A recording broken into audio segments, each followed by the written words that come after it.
달력을 보면 여러 특별한 날들이 많이 있지만 그 중에서도 성탄절만큼 우리를 설레게 하고 또 기다리게 하는 날이 없습니다. 비록 12월이라서 날씨는 춥고 바람은 매섭지만 성탄이 주는 특별한 따뜻함과 포근함은 우리의 마음에 신비로운 마음도 불러일으킵니다. 그래서 성탄에는 왠지 기적이 일어날 것 같은 그런 마음도 기대도 생기기 마련입니다. 이렇듯 성탄은 굉장히 특별한 날입니다. 그래서 오늘 특별한 우리 손님이 아니고 우리 친구들도 이 자리에 와 있는데요. 그 어느 때보다도 밝고 건강하고 참 좋은 것 같습니다. 여러분도 그러시죠? 예. 19세기에 영국에도요, 성탄의 매력에 푹 빠져 있던 한 소설가가 있었습니다. 이 소설가는요, 성탄의 참 의미가 잊혀져가는, 그래서 갈수록 차갑고 삭막해져가는 런던의 사회에 어떻게 하면 따뜻한 성탄의 참 의미를 다시금 되찾아줄 수 있을까 늘 고민을 했다고 합니다. 그래서 성탄절만큼은 어떤 차별과 어떠한 그 부자든 뭐 가난한 이든 어떤 차별 없이 아주 공평한 날이 되었으면 좋겠다 하는 바람을 가졌던 이 소설가가 있었습니다. 이를 위해서 이 소설가가 할 수 있는 일이 뭐가 있을까요? 예, 소설 쓰는 일밖에 없지 않습니까? 그래서 1843년에 성탄절을 며칠 앞두고 12월 19일에 열심히 쓴 그 바람을 담은 소설 한 편을 세상에 내놓았습니다. 이미 짐작하셨겠지만 이 소설의 제목은 크리스마스 캐롤이라고 하는 소설입니다. 실제로 이 소설이 당시 많은 이들의 마음에 잊혀졌던 그 성탄의 따스함을 참 의미를 되찾아 주었고요. 그 이듬해인 1844년에는 조금 더 따뜻한 성탄을 맞이할 수 있었다고 합니다. 이 소설에 나오는 주인공 이름 혹시 아세요? 우리 친구들 알아요? 그러면 스크루지라고 들어봤어요? 그래, 그 소설이에요. 예. 스크루지라고 하는 아주 구두쇠의 노인이 등장을 하는데요. 이 스크루지의 할아버지가 제일 싫어하는 말이 뭔지 알아요? 맞아요. 메리 크리스마스예요. 우리 옆에 있는 분들한테 메리 크리스마스 한번 할까요? 예. 그런데 이 스크루지 할아버지는요, 이 말을 그렇게 싫어했습니다. 왜냐하면 이때만 되면은 불우이웃을 도와달라고 자꾸 자기한테 찾아와서 돈 달라 그러고, 그래서 너무 짜증이 나는 거예요. 그래서 이 할아버지의 삶에는 따뜻한 온기라고는 찾아볼 수가 없었습니다. 오직 머릿속에는 뭐만 있었을까요? 맞아요. 돈밖에 없었어요. 그래서 사무실에서 함께 일하는 직원이 너무 불도 안 떼어주고 그래서 막 입김이 나고 막 손도 떨면서 이렇게 일을 해도 아무런 관심이 없었어요. 어떻게 하면 이 직원한테 조금만 돈을 주고 일을 시킬까? 여기에만 관심이 있었어요. 그리고 이 직원한테 장애를 가진 어린 아들이 있다는 것도 관심이 없었어요. 몰랐어요. 그런 할아버지가 있었어요. 스크루지라고 하는 할아버지가. 그런데 크리스마스 이브 날에 아주 놀라운 일이 일어났어요. 그날 밤에 과거, 현재, 미래라고 하는 조금 웃기기는 하지만요, 3명의 크리스마스 영혼이 이 스크루지 할아버지를 찾아왔어요. 이 세 영혼이 스크루지의 과거와 현재와 미래의 모습을 이제 보여줍니다. 이를 통해서 스크루지 할아버지가 과거에 왜 내가 이렇게 차가운 사람으로 변할 수밖에 없었는지를 알게 되고요. 그리고 현재에 지금 함께 일하고 있는 직원에게 장애를 가진 아이가 있고 자신이 너무 돈을 적게 줘서 잘 케어하지 못하고 그래서 결국 이 아이가 세상을 떠나게 되는 모습을 보면서 굉장히 큰 충격에 빠져요. 예. 그리고 미래에 자신의 장례식을 보게 되었는데요. 아무도 이 스크루지 할아버지가 죽은 거에 대해서 슬퍼하는 사람이 있었을까요? 한 명도 없었어요. 그걸 보고 너무 충격에 빠져가지고 저에게 딱 한 번의 기회만 더 주십시오 라고 하면서 애원하면서 환상에서 깨어나요. 딱 일어나니까 크리스마스 아침이었어요. 그래서 이 스크루지 할아버지가 이제는 내가 다르게 살아야지 하면서 불우이웃을 위해 기부를 하고 그 직원 이름이 밥인데요. 밥에 임금을 돈을 올려줬어요. 그리고 이 직원의 장애를 가진 아들을 아버지처럼 돌봐주기 시작을 했어요. 이 소설가 이름이 찰스 디킨스인데요. 이 크리스마스 캐롤을 통해서 어떤 말을 하고 싶냐면 우리 주변에는 성탄의 기쁨을 누릴 수 없는 사람들도 있다는 사실을 우리에게 알려줍니다. 저임금 노동자들, 몸이 불편함에도 의료의 혜택을 받지 못하는 이들, 그러니까 관심이 없거나 미처 알지 못해서 보지 못했던 우리 마음과 사회에 잘 안 보이는 부분들, 사각지대에 있는 모습들을 보여줍니다. 이를 통해서 성탄의 기쁨은 특정한 사람들만이 아니라 모든 이들을 위한 하나님의 선물이다라는 것을 우리에게 깨닫게 해줍니다. 여러분, 성탄은 특별한 사람들을 위한 날입니까? 아니죠. 오늘 설교의 제목을 뭐라고 적었을까요? 혹시 보셨어요? 모두를 위한 성탄입니다. 예, 성탄은 모든 사람을 위한 날입니다. 왜냐하면 우리 아기 예수님께서 모든 사람을 위해 이 땅에 태어나셨기 때문입니다. 보니까요, 제가 설교를 빨리 마쳐야 될 것 같아요. 그래서 이제 스크루지 할아버지는 그만 들어가시라 그러고요. 오늘은 누구 생일이에요? 예, 예수님 생일이잖아요. 그래서 예수님이 어떻게 이 땅에 태어나셨는지 어느 책을 보면 잘 쓰여져 있을까요? 성경책을 보면 잘 쓰여져 있죠. 우리 그래서 성경책을 한번 몇 군데만 읽어볼 건데 우리 친구들 읽을 수 있죠? 예, 우리 어른분들도 한번 힘차게 한번 같이 읽어주시면 감사하겠습니다. 우리 예수님께서 어떻게 이 땅에 오셨는지 우리 한번 같이 보겠습니다. 우리 첫 번째 성탄 이야기는요, 누가복음의 1장 26절부터 31절까지예요. 우리 한번 같이 읽어보실까요?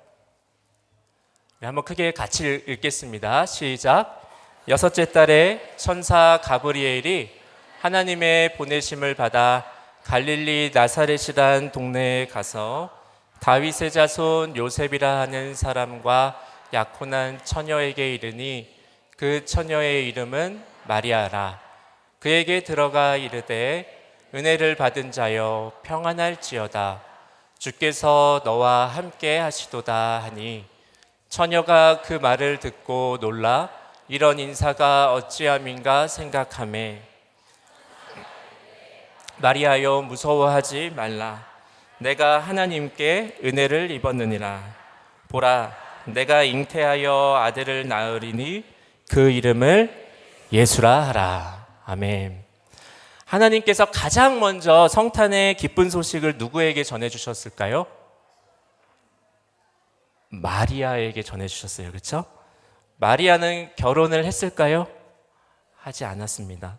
그대로 아기를 낳았다면 어쩌면 오늘날의 미혼모였습니다. 그런데 이 성탄의 기쁜 소식은 이 땅에서 환영받는 이들이 아니라 미혼모처럼 어쩌면 환영받지 못하고 소외받은 이들에게 제일 먼저 전해졌습니다. 우리 두 번째 성탄 이야기 한번 읽어볼까요? 우리 39절부터 44절인데요. 우리 같이 한번 읽어보겠습니다. 시작. 이때에 마리아가 일어나 빨리 산골로 가서 유대의 한 동네에 이르러 사가랴의 집에 들어가 엘리사벳에게 문안하니 엘리사벳이 마리아가 문안함을 들으매 아이가 복중에서 뛰노는지라. 엘리사벳이 성령의 충만함을 받아 큰 소리로 불러 이르되 여자 중에 내가 복이 있으며 내 태중의 아이도 복이 있도다. 내 주의 어머니가 내게 나아오니 이 어찌된 일인가. 보라, 내 문안하는 소리가 내 귀에 들릴 때에 아이가 내 복중에서 기쁨으로 뛰놀았도다. 아멘. 두 번째로 성탄의 소식을 들은 사람은 누구일까요? 엘리사벳이라고 하는 세례 요한의 어머니였습니다. 아기 예수님을 임신한 마리아가요, 세례 요한을 임신했던 엘리사벳에게 가서 성탄의 소식을 알려줬습니다. 그때 엘리사벳의 뱃속에 있던 세례 요한이 마리아의 뱃속에 있던 아기 예수님 때문에 너무 기뻐서 막 뱃속에서 막 뛰어놀았다고 그렇게 우리에게 전해줍니다. 근데요, 엘리사벳과 남편 사가랴는 오랜 시간 동안 아이를 가지지 못했던 불임 부부였다고 합니다. 성탄의 기쁜 소식은 늘 기쁨 가운데 살았던 사람이 아니라 어쩌면 불임 부부처럼 오랜 시간 아이를 갖지 못해서 슬픔 가운데 있던 이들에게 전해졌습니다. 우리 마지막 이야기입니다. 세 번째 성탄 이야기는 오늘 함께 읽었던 본문입니다. 우리 같이 한번 읽어볼까요? 시작. 요셉도 다윗의 집 족속이므로 갈릴리 나사렛 동네에서 유대를 향하여 베들레헴이라 하는 다윗의 동네로 그 약혼한 마리아와 함께 호적하러 올라가니 마리아가 이미 잉태하였더라. 거기 있을 그때에 해산할 날이 차서 첫 아들을 낳아 강보로 싸서 구유에 뉘었으니 이는 여관에 있을 곳이 없음이러라. 아멘. 예수님께서 어느 마을에서 태어나셨는지 알아요? 우리 친구들? 베들레헴이에요. 베들레헴은 큰 마을일까요? 작은 마을일까요? 왜 예수님은 큰 마을에 안 오시고 작은 마을에 오셨을까요? 예수님은 아주 작은 마을에 오셨어요. 그리고 작은 마을이어서 숙소가 많이 없었어요. 그래서 방이 없어가지고 어디에서 태어나셨어요? 마구간에서 태어나셨고, 예수님이 침대가 있었을까요? 없었어요. 그래서 어디에 누우셨어요? 구유에 누우셨어요. 우리 저 위에 한번 볼까요? 뭐가 있어요? 구유가 있죠. 저게 예수님의 첫 침대였어요. 이렇게 우리가 읽어봤는데요. 예수님의 그 성탄의 소식은요, 기쁜 사람이 아니라 슬픈 사람에게 전해졌고요. 큰 곳이 아니라 작은 곳에 전해졌고, 아무도 안 보는 그 마구간에 있는 구유에 예수님께서 오셨습니다. 참 이상하죠. 아기 예수님께서 능력이 안 돼서 그러신 것이 아니라 최대한 우리의 관심이 닿지 않는 사각지대에 오신 것은 성탄이 모든 이들을 위한 것임을 알려주시기 위함이셨습니다. 성탄의 기쁨에 어떤 한 사람도 소외되어서는 안 됨을 알려주시기 위해서 예수님은 일부러 가장 소외받는 이들과 장소를 먼저 찾아가셨습니다. 오늘은 이제 교회학교 성탄 축하 발표를 하려고 합니다. 제게 주어진 시간이 10분이었는데 지났죠? 예. 이제 마지막 한 이야기를 나누고 마치겠습니다. 우리 교회학교 성탄 축하 발표하면 매해 하는 행사잖아 이렇게 생각할 수도 있고요. 솔직히 가슴에 손을 얹고 예수님보다 더 기다려지는 건 이쁜 내 새끼와 손주들입니다. 그만큼 우리 아이들이 참 예쁩니다. 그런데 오늘 말씀을 준비하면서요, 왜 하필이면 꼭 아기 예수님의 탄생을 우리 아이들이, 교회학교 아이들이 해야 할까라고 하는 질문을 해봤습니다. 그러면서 떠오른 생각이 하나가 있습니다. 그것은 이 친구들이야말로 우리 중에 가장 작은 이들이기 때문에 그렇습니다. 허리를 숙이지 않으면 눈을 마주칠 수 없는 작은 친구들이기 때문에 그렇습니다. 그래서 이 작은 이들은 하나님께서 우리에게 또 다른 작은 이들을 기억하라고 보내주신 성탄의 선물인 줄로 믿습니다. 이 작은 우리 친구들의 몸짓과 목소리를 보고 들으시면서 혹 우리 사회에 오늘날 성탄의 기쁨에 소외된 작은 이들이 있지는 않은지 생각해 보실 수 있는 시간이 되기를 축복드립니다. 이 작은 이들이 전하는 따뜻함을 마음껏 충전하시고 그 따뜻함을 우리들의 삶 속에서 나눔을 통하여 모두를 위한 성탄을 만들어가는 동숭의 성도님들이 한 분 한 분 다 되시기를 주님의 이름으로 축복드립니다. 이제 제가 기도하고 우리 교회에서 가장 작은 이들인 우리 영화부 친구들부터 아장아장 걸어 나올 텐데 나올 때 이제 영상이 나오거든요. 그 영상을 보시고 마지막에 끝날 때쯤 큰 박수로 우리 친구들을 환영해 주면 우리 예수님께 보배합을 열어서 아름다운 예물을 드릴 줄로 믿습니다. 제가 기도하겠습니다.